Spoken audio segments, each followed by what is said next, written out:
আসসালামু আলাইকুম। নতুন একটি ভিডিওতে আবারও স্বাগত।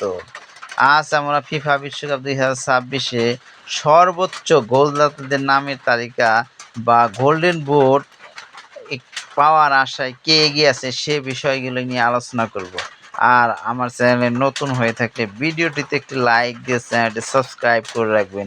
তো ধন্যবাদ। শুরু করি।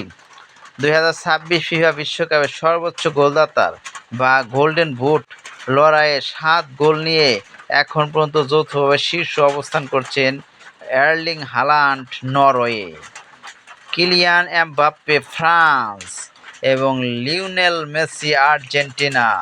এরপরই 6 গোল নিয়ে দ্বিতীয় স্থানে রয়েছেন হ্যারি কেন ইংল্যান্ড এবং 5 গোল করে তৃতীয় স্থানে রয়েছেন ভিনিসিয়াস জুনিয়র ব্রাজিল।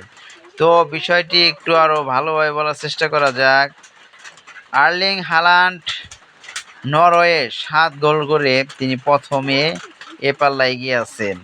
এছাড়া কিলিয়ান এমবাপ্পে ফ্রান্স তিনিও 7 গোল করে তার সাথেই রয়েছেন এবং লিওনেল মেসি আর্জেন্টিনা তিনিও 7 গোল করে প্রথম স্থানে রয়েছেন। হ্যারি কেন ইংল্যান্ড 6 গোল করে তিনি দ্বিতীয় স্থান রয়েছে। ভিনিসিয়াস জুনিয়র ব্রাজিল 5 গোল করে তিনি তৃতীয় স্থান রয়েছে। জুট ইংল্যান্ড 5 গোল করে তৃতীয় স্থানে রয়েছেন। তো কেমন লাগবে ভিডিওটি জানাবেন।